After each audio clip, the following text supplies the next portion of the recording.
hand for me. Does anyone here like crime dramas or, sort of crime films, those type of things?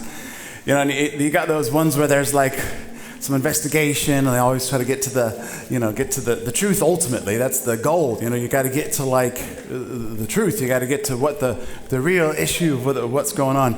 And and it could be a comedy like Legally Blonde. There was a season in our house where that kind of just played on repeat for a while. So it could be something like Legally Blonde. It could be something like a TV series, Lincoln Lawyer.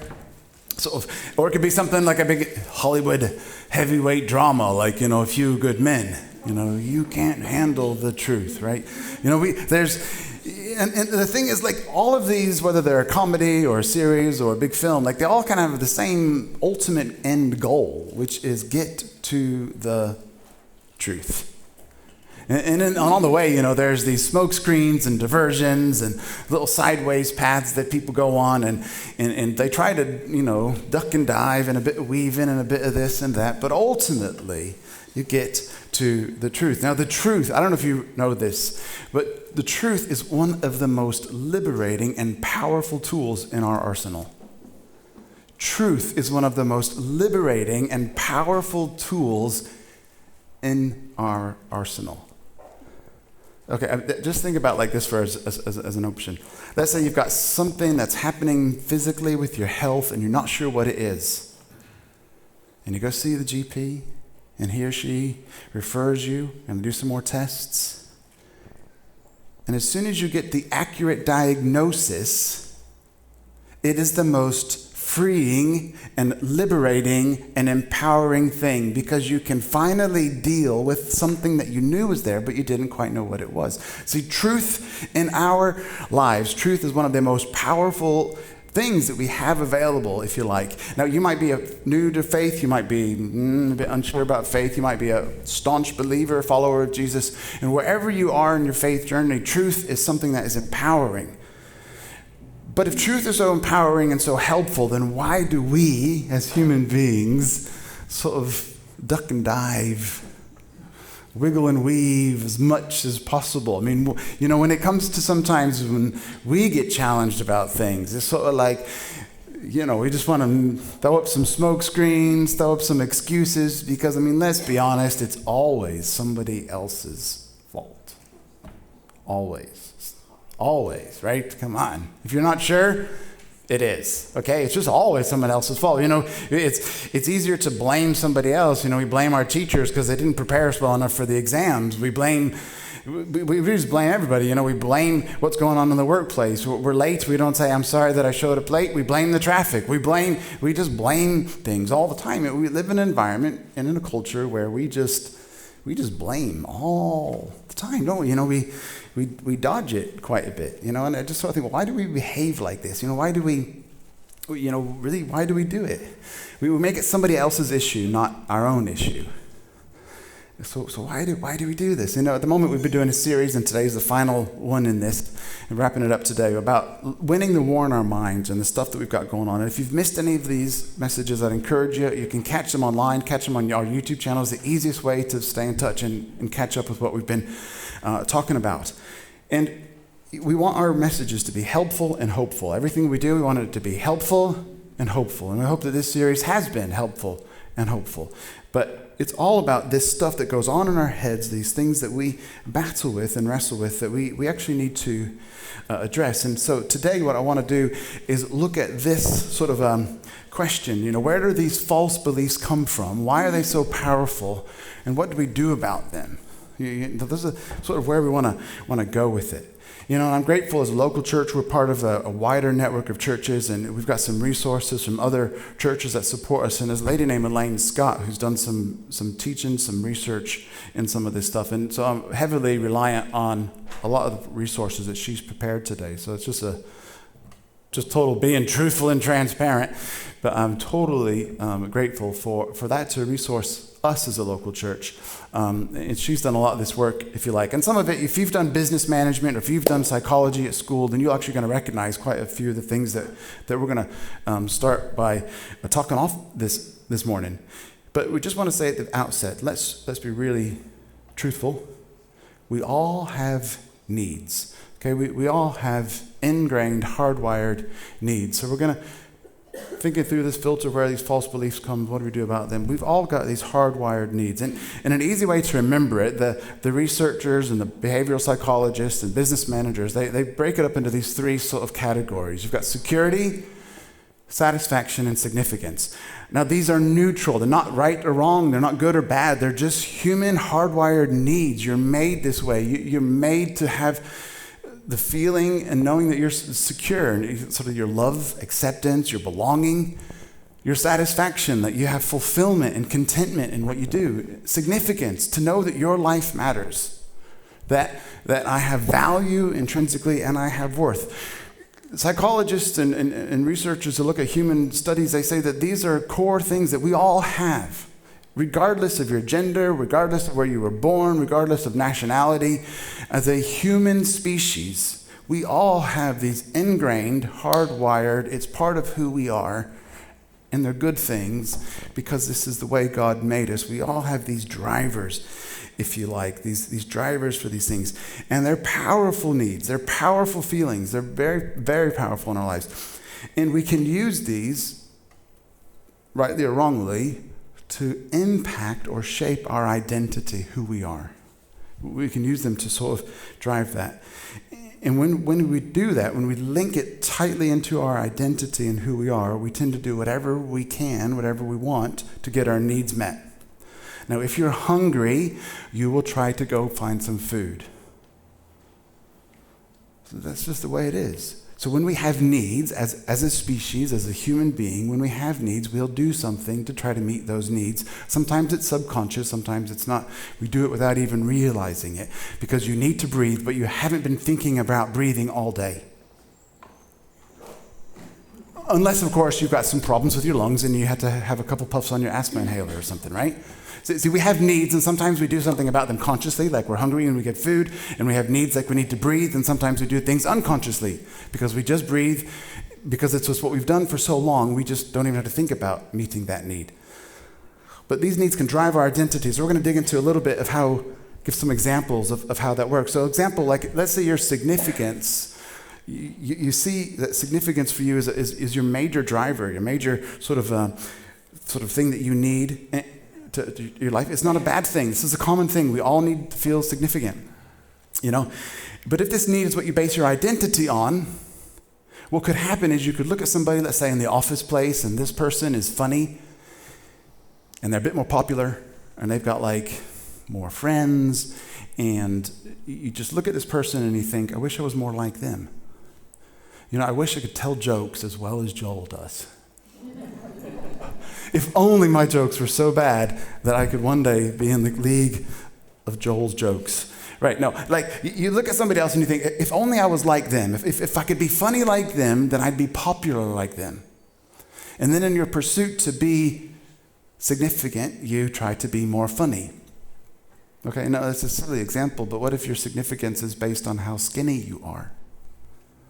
Or if your significance is based on how attractive you are, or how wealthy you are, or how educated you are, or how much you have in your success kit bag, whatever that looks like. Quite quickly, we can go down a path where we begin to do whatever we can to make sure that those needs are met. We run after them, we can do, because we believe, whether it's true or not, we believe because it feels true, we believe that if I am more funny, then more people will like me. Just because it feels true doesn't mean it is true. So you spend all your effort and energy trying to achieve something because you think you have to be more funny for people to actually like you. It's true you don't have to be funny at all for people to like you because you guys like me. So anyway, no. These pressures drive us. So here's another one. Let's say you get your satisfaction from being a good parent. Okay, that's a good thing, right? You want to be a good parent. We all want to be good parents. If you have children, today's Father's Day, you think about we all want to be good parents. We all want to be good mothers, good fathers. We want to be good carers. We want to look after our kids well. That's actually a good thing. But if your identity is wrapped up in knowing that your satisfaction is that you're perceived and always seen as a good parent, what kind of pressure do you put on your children to perform so you always look good? Do you volunteer for things when you really shouldn't have volunteered, but you have to volunteer because that makes you look like a good parent. You have to make sure that you do certain things because that just keeps you looking like a good parent. And you can push your children into doing things that they're not even actually good at or skilled at or passionate about because it makes you look better. You see, and these needs can drive our identity. We can do whatever we try to do to get our identity. Maybe you feel like you need security or significance, and maybe you know someone who's done this, that they then feel like they need to be in a relationship because if you're single or on your own, then there's something wrong with you, which is a lie, by the way, but sometimes that feels true. Sometimes we get confused when we feel something, we think our feelings are truth, but it feels true to us, so we feel like we're on our own, we feel like we're insignificant because we're on our own. And have you ever seen somebody, maybe in the workplace, or maybe one of your friends at college, maybe someone in your family, maybe even yourself, you got into a relationship that actually was toxic and unhealthy and could have even been unsafe? Because your driving need for feeling security and significance even drove you to the point of doing whatever you could to meet those needs, even though it wasn't a healthy relationship to be in. You see, we all have needs, and we can all link these needs into trying to get our identities met. And even if something is not true, we go to great lengths to get our needs for security, satisfaction, and significance met. But that's what we all have needs, okay? They're not right or wrong. They are what they are. We all have these needs. And the other thing that we all have is these false beliefs. We all have them. See, isn't this this is just like full disclosure today, isn't it? We've all got these needs, and we all have false beliefs. We do. And what they say, researchers and behavioral psychologists say that these false beliefs are formed in combination with those needs we've just talked about in these two areas. The false beliefs get formed through significant relationships and significant events. So a significant relationship is like, family, partner, somebody that's quite influential in your life. It could be a coach, a mentor, somebody that's involved in your life. A significant relationship or significant events. And significant events, it could be you moved house a lot as a child, you had parents as divorced, loss, trauma, fill in the blanks. We all can think of significant events that have affected our lives. And the way we interpret these two types of things in our life, it can be positive or negative. In and of themselves, these things are neutral. They're neutral. And we can interpret them positively or negatively. And the way you interpret them is actually partly down to the way you are uniquely wired, which is why you can have siblings who grew up in the same environment with the same settings and the same scenarios and the same situations.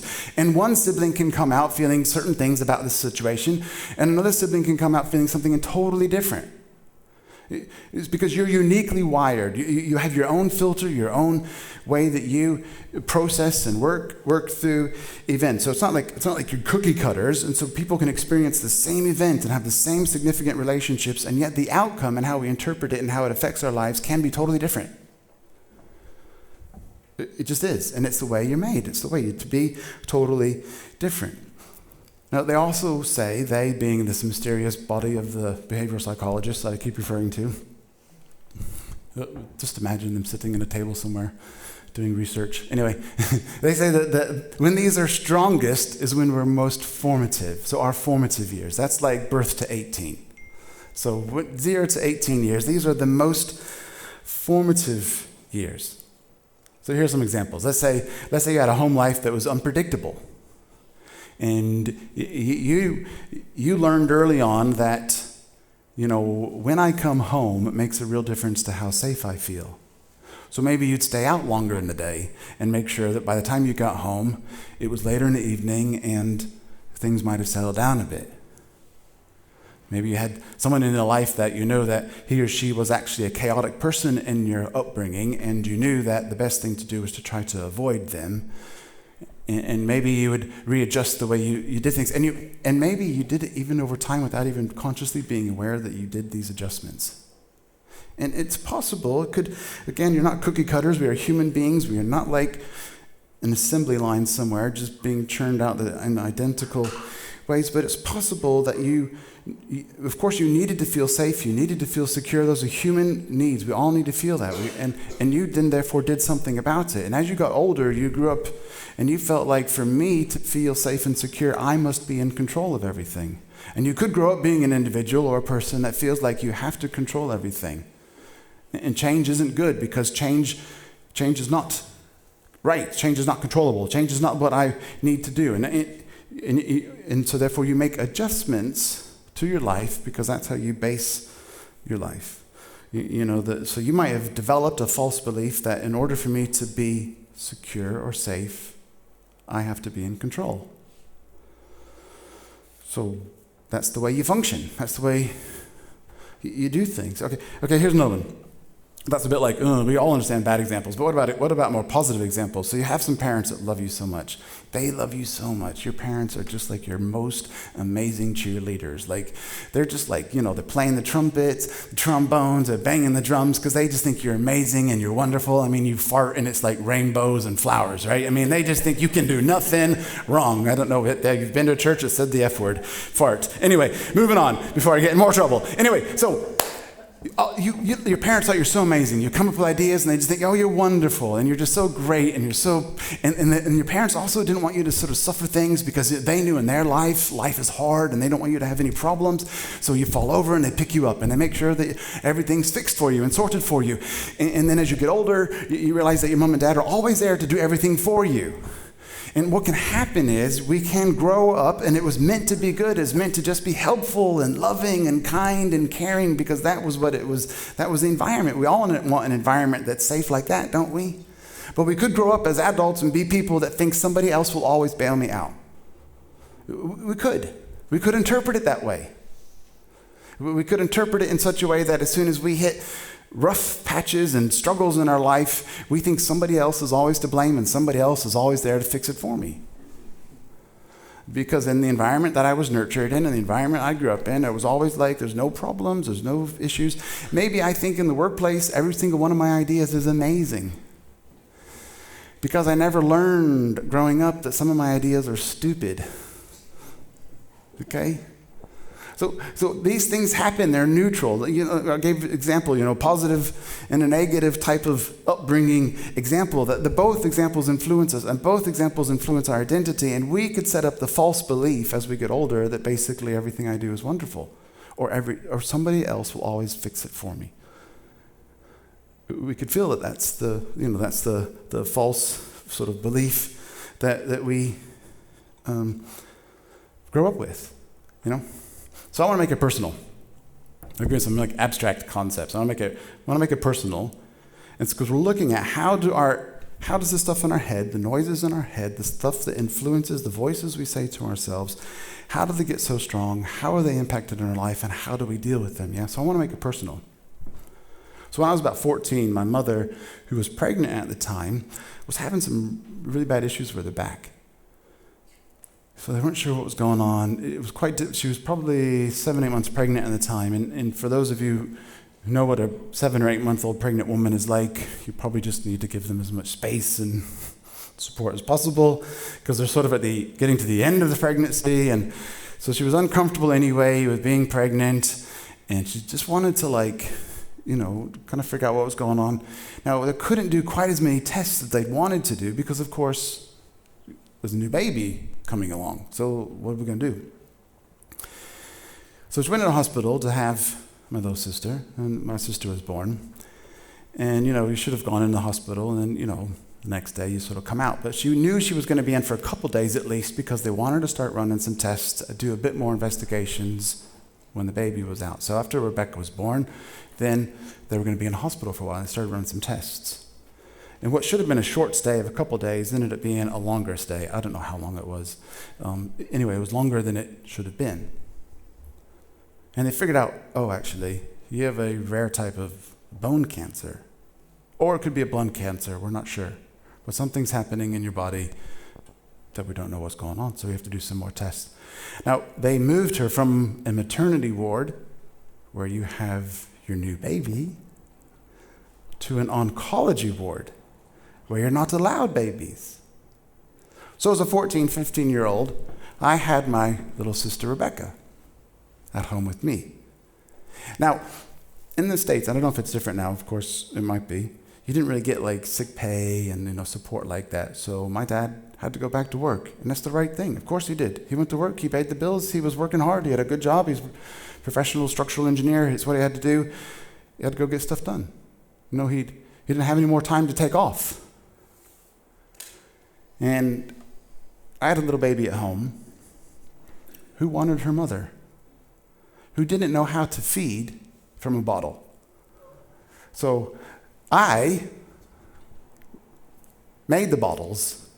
I took care of my baby sister. If you want a fancy word for it, it's called parentification. It's where the child becomes the parent. I just said that to break the mood a bit. Anyway, so we had to figure out how to, and it took almost the whole day. Because if you know what a baby's like, if they're pretty used to just feeding from their mother, especially if that's what you've done from the beginning, and trying to then move a baby onto a bottle isn't easy. But eventually, she was hungry enough to take the bottle. So at the end of the day, she started having the bottle, and I made her bottles, changed nappies, took care of them. I had a little brother, 2-year-old brother at the time as well, and he called me Daddy Joel. So this is my experience, my upbringing. At the time, Rebecca was the 7th sibling. I was 15 years old. And you just do what you need to do because it's what you need to do. And I'm not complaining about it because it's what you needed to do. It wasn't like, it never crossed my mind whether this is healthy or right or wrong. It's irrelevant. It was what needed to be done, and you do what needs to be done. And I'm just sharing you my own experience. I had loving parents. My parents were not trying to make me into something else. This is just what needed to be done. So I'm there. And in a sense, I had to sort of grow up. Now, how did this impact my life? How did it make me the man I am today? Well, it made me incredibly resilient. I'm also incredibly domesticated. So I can do laundry and cleaning and cooking and all sorts. If our children have a stain in their clothing, they come to me to ask me how to get the stains out of their clothes. I can do all of those kind of things. It doesn't faze me. And also, and this is another positive thing, I never grew up with an idea that something was a pink job and a blue job. It wasn't a boy's job and a girl's job, because jobs just need to be done in the house. So I didn't grow up thinking I shouldn't do the dishes because it's a girl's job. Oh, I shouldn't do the laundry, that's a girl's job. I didn't grow up with any of that filter because I grew up in an environment where you just did the job that needed to be done. So you can see that that's actually quite a positive trait when maybe you're thinking, dang it, I'm just going to rewind that bit and send that clip to my fella. Okay, just watch this. Happy Father's Day. No, anyway. So these are positive impacts. This shaped my life into the kind of man, the person that I am today. Made me incredibly resilient. It made me realize that there's a lot of things that go on in life that you have no control over. That's a really good thing to learn. Really good thing to learn. It also did. Oh, I lost my notes now. I should have put my glasses on. I learned not to complain about anything because things just need to be done. I don't really complain about stuff. You could probably ask Beth or the kids. I don't really moan or complain about things. I just roll with it. Things happen. Life is, and I just go with it. And probably because I learned at a young age that there's things in life that are more important than other stuff that we say is important. When those types of events happen in your life, with significant relationships, significant events, it changes the way you view things, right? If you've ever been without food, you know how precious a gift food is, right? It's like it changes our perspective. And so it changed my perspective, of course, growing up. But it also fed into some false beliefs. This significant event and season of my life also fed into false beliefs for my identity. So, for example, I just sort of brainstormed a bit. I learned at a young age, the only one that takes care of you is yourself. Because at 14 years old, I stopped being a child. end, as over. It just is a reality. So you take care of yourself. And I believed and still struggle with believing that I need anything from anybody else. Because at the end of the day, you have to do it yourself. It feels true, but just because it feels true doesn't mean it is true. It feels true. There's some other things I just sort of brainstormed a bit about. Satisfaction. My satisfaction, which is a good need, my satisfaction is totally found in caring for somebody else. Because when I do that, I feel like I'm fulfilling the role that I'm supposed to do. You see? It's the way I'm wired. It's the way I'm made. I must make sure that you get it done. Which then feeds into this idea that somebody else's needs and feelings are always more important than my own. Which feels true, but isn't always true. The things I do for someone else must be always more important than the things we feel for yourself. Now, practically speaking, do you know what this does? This makes it impossible for my wife and my children to ever buy me anything for birthdays or Christmas or Father's Day, because I am someone who needs nothing and wants nothing, because I need nothing. So how does that help our relationship? Let's be really practical. The moment of today of honesty, right? This is how it impacts our real everyday life. My real everyday life. You see, these are real things that go on in our lives. Now, by being so driven in your identity that you must care for others, it also means it's impossible for me to switch off. And the moment I slow down, I feel lazy and I feel like I've done something wrong. Okay, maybe you feel the same thing, but for other reasons. But for me, this is how it's impacted my identity, who I am. So therefore, if I sort of think to slow down and do something for me or rest or whatever, I actually feel so guilty. I feel like, what a waste of time. Like, I had 20 minutes I could have done something else with, right? Like, I'm so unproductive. I'm so unprofitable. Like, you know, why did we not build another entire city in this afternoon, right? You know, I don't know. So, like, you just have this thing which tells you that because you're not doing something to care for others and make sure that everything's done right, that you actually, for your in and of yourself, and these, which mean I feel like I'm doing something wrong and I feel guilty. Now, this is hardwired stuff. Okay, it's so hard to change this kind of thinking, okay? Remember I said at the beginning, we have needs. All of us have needs. Hunger is a need, and when we're hungry, we go get food. But breathing is a need, and you didn't think about the fact that you need to still breathe. So some of these things I'm doing without thinking about it because I have done it for so long. My brain is so hardwired. I've gotten such a rhythm, such a pattern, such a habit. When our brain is hardwired in this way, it actually makes it so difficult to do anything other, and we don't even realize we're doing it. We have to take a moment sometimes and discover why in the world these shape us in this way. You know, I said I wanted to look at some questions of like, where do these false beliefs come from? You know, why are they so powerful? This is why they're so powerful in our lives. So what do we do about it?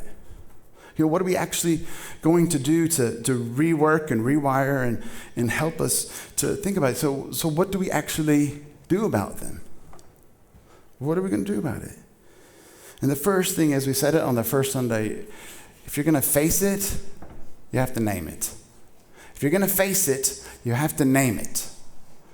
If you're going to face it, you have to name it. We have to have the honest, vulnerable truth to face something and put it out in the open. You have to name it. We have to call it out for what it is. We have to own it, own our own junk and our mistakes. And it's awkward and it's painful and it's just messy and it's not really nice to do sometimes.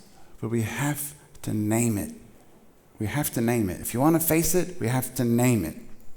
And then the next thing, after you've faced it and named it, we have to replace it. So a little thing you can remember there. Face it, name it, replace it. We get a song going, couldn't we? Face it, name it, replace it. Face it. No, wait, never mind. So the best way to defeat the lie is with the truth.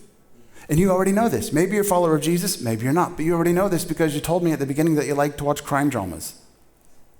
You know that the best way to figure out a lie is when you face it with the truth. You know that. You know that's true. So we have to replace that which is false and replace that which is a lie with something that is true. So we have to learn to replace it. And the amazing thing is God made you in such a way that you can change and you can grow and you can be different. It's so cool. God made you that way. You can change. You can change. It's just awesome. And there's a way that he's given us that we can do this, and it's just so cool. It's the way that he designed you. It's the way that he has defined you as somebody who can change. We read this verse as well in the first week. It says in Romans, don't conform to the copy and behavior of the customs of this world, but be transformed by changing the way you think. You get transformed into a new person. God changes us into the way we can think. That is the most hopeful thing I've heard, right? We can be transformed. We can be changed. You are not the sum of what somebody has said over you. You are not the sum of what circumstances you have faced. You are not the mistake that somebody might have said you were. You are not the disappointment that somebody said you were. You are not defined by what they have said over you. You are defined only by the one who designed you. Only the maker, only the creator of the art can define the work. We looked at that last week. So it is so hopeful. We can change. We can learn new ways of thinking, new ways of doing stuff. And you might be thinking, oh, this is so, I don't know how we're ever going to do this. I'm going to show you. So this is a mobile phone. You might have heard of these things, the brand new technology. You'll never believe what you can do with it. 20 years ago, 25 years ago, how many of you were using one of these to take photographs? To take videos, to stay in touch with everybody in the office, to message people. How many of you are using these to give yourself directions? How many of you are using these to book your cinema tickets? How many of you are using these to find out what restaurants are available in the place that you're at? How many of you are using these to check the sports feeds and check the news feeds? How many of you are using your mobile phone for any of these things? I'm going to guess that none of you were doing this 25 years ago. See, you can change. You can learn new things. Now, years ago, do you remember that thing called a checkbook? For those of you who are like younger, there was this paper, and you actually wrote on this piece of paper what you wanted to pay somebody. I can actually scan with the right app. You can show me a code on your phone. I can send it to you, or you can send it to me, and I can scan the code on the phone, and I can click in, all right, pay £15 for this, click done. There's so much. We open bank accounts, run businesses, all from a phone. See, you can learn new things, and you do learn new things. So it is possible. It's totally possible. God made you that way. Isn't that so cool? You can be transformed. God made your mind in such a way that you can and you do learn new things. You can. It's so hopeful. It's so possible. It's so hopeful. You can do it. It might take a little bit of practice. It might take a little bit of figuring out, but you can learn new things. Stick with it, and you can learn new stuff. And change takes time. It doesn't happen overnight, does it? It doesn't sort of instant change stuff. We want instant, instant food, instant change. Life doesn't work that way. It takes time, okay? It's going to take you a while to figure out these new patterns of thinking, these new patterns of behavior, and that's the way your brain works, the way your mind works. You can help it, learn new things. This is the way our minds do this. It's so cool. And sometimes, and then the way our minds work as well, which is also really cool, is through repetition. For example, it's a warm day, so some of you haven't got socks on, but quite a few of you still have socks on. Now, when you put your socks on this morning, I've got little baby dinky socks under there, believe it or not. So when you put your socks on this morning, you didn't really have to consciously think about it. You just kind of did it. Got them out the door, sat down. You could even have the TV on in the background, and you could still put your socks on. You could do it. You can do it. You can do it without even thinking about it, because you've done it so many times. But there was a time in your life when you couldn't do it. There was a time in your life where somebody else had to help you do it. And if you know anyone who's experienced like a brain injury or brain trauma, they have to relearn things, don't they? They have to relearn how to lift their arm or take a step, brush their teeth, because your brain has to relearn some of this stuff. So when you were younger, when you were a baby, your mom or your dad or your carer, your grandma, your grandpa, your aunt, your uncle, your older brother, somebody would put their socks on for you. And you think, oh, how helpless would I must have been to have somebody put my socks on for me. Yeah. But you do it now without thinking about it. And when you start learning new ways of doing things and new habits and new ways of training our minds and learning to think on the things that God tells us to think about, it might feel a bit awkward, like you're a baby once again trying to get your socks on for the first time. And you might need to have somebody helping you, and you might need to have somebody encouraging you, and you might need somebody just working with you while you do it, because that's the way our bodies are made. God made you this way. But the more you do it, the more you'll do it, and it'll just become natural. Okay? You already do this, and you don't realize it. Because if you're on social media, how easy is it for you just to click straight to your Instagram feed, or click straight to this and find out who's doing this or who's doing what? How quick is it for you to just jump into that and see what other people are doing and feel bad about yourself? You're cultivating habits there without even realizing that you're doing it, because we've done it so much now that we just fall into that trap. So we all can learn, we all can grow. It's so incredible that God made us that way. He totally made us that way. And the same way when you learn how to put socks on, you did it actively, intentionally, daily, regularly. You know, you learned it, you did it again and again. You just didn't say it once, you didn't do it once and got it. You had to work at it until you got it.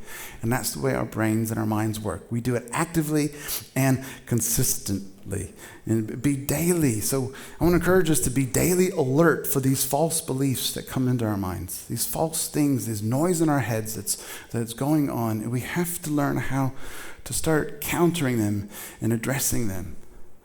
And we also have this verse that Paul wrote. He was the same one that wrote that verse from Romans, but he also wrote this other verse, and it says, we take every thought captive to the obedience of Christ. Right. Now, if you're going to take something, that's not passive. Right? If I told you to take something from the person sitting next to you, you'd have to do something about it. It doesn't just happen. You take. And Paul's telling us this walk, this as we learn to become, everything that God's called us to be and everything that God wants us to be, it doesn't just happen to us. Okay, you're in Christ, so that's your position. You're in Christ, you're redeemed, you're saved, you're rescued. But what you do about it in your everyday, ordinary lives, we have to work it out. This isn't about your position in Christ. This is about your living, breathing relationships, how you treat yourself and how you treat others. And so Paul's saying you got to be active. You have to do something about it. You grow because you do something about growing. Plants grow when you feed them and water them, and you have to do something about it. So Paul says you take every thought captive. You take it captive to what? The truth. Take a thought captive to Christ. Take it captive to Christ. Take it captive to Christ. My significance is not based on how well I do at always caring for others.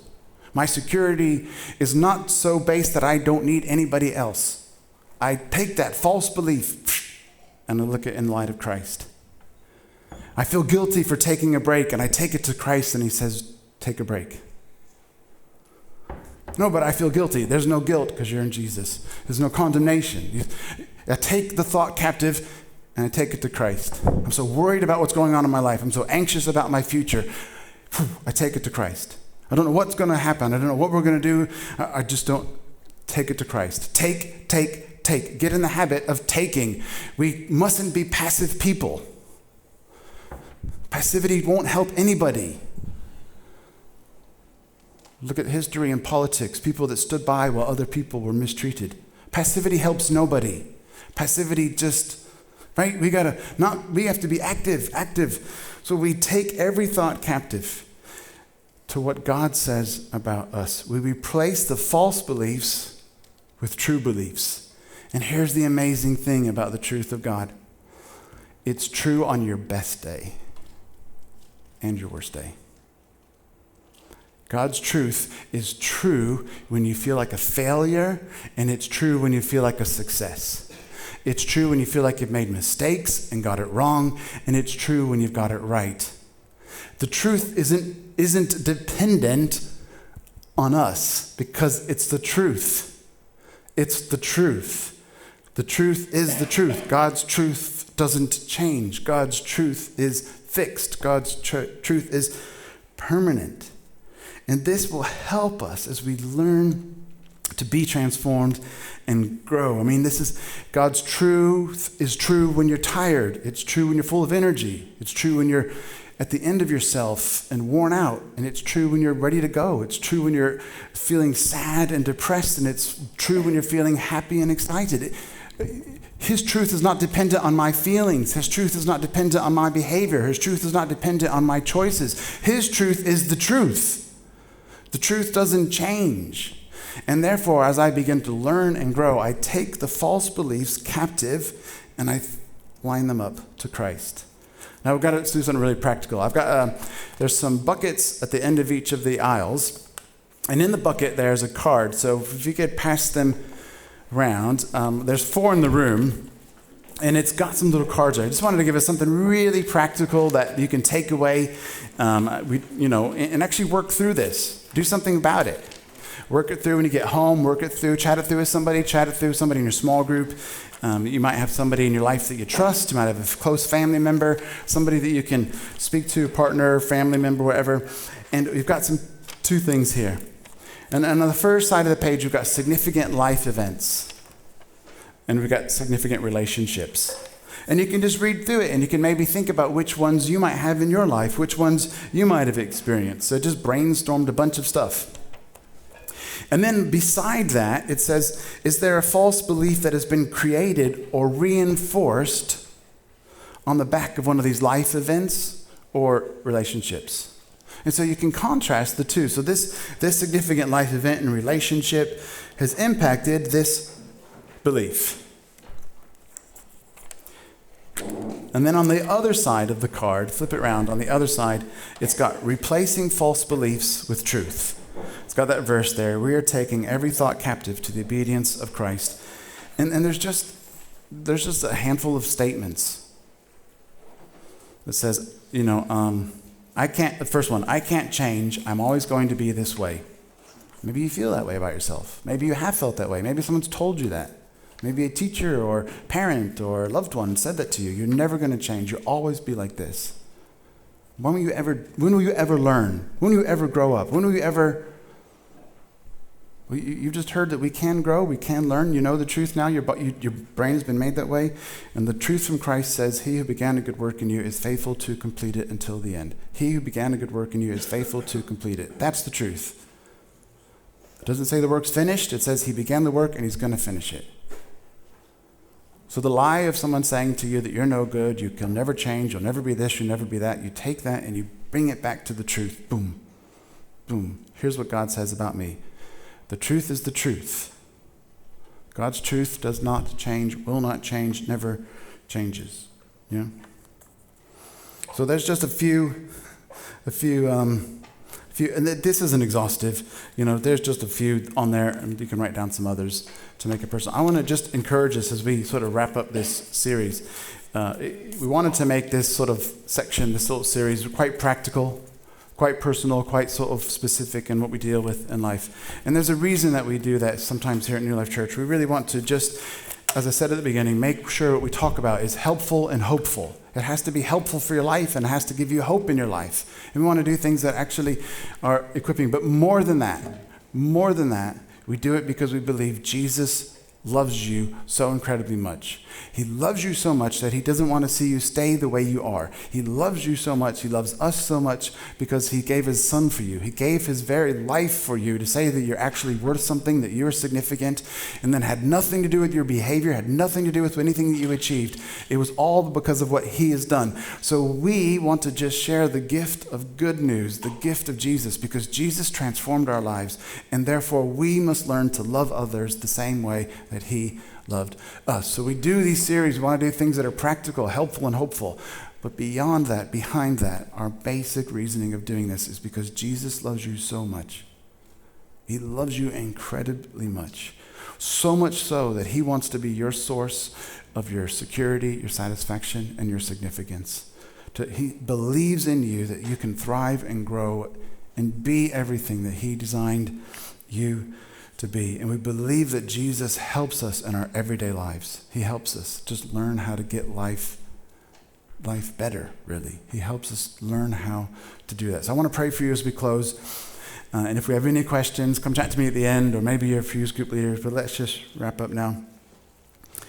Jesus, thank you so much for what you have done in our lives. Thank you for who you are. I thank you that your kindness and your goodness invites us even when we don't know who you are yet or even understand you. I thank you that you call us closer.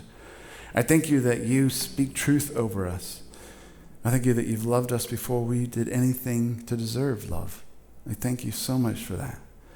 I thank you that your heart is for us. I thank you that you made our minds in such a way that we can learn new things. And God, I just ask for everybody here that they are filled with hope. God, that they would know beyond a shadow of a doubt that they can change and grow and become all that you've called them to be. God, in your wonderful, precious name we pray. Amen. So like I said, if you have any questions, please come and chat to somebody in your small group, chat to somebody in your circle of friends, someone that you trust. Do something with this, and it will help you grow. It will help you change. Amen. Have an awesome week. Grab your kiddos. Go find some AC, hey? Whew.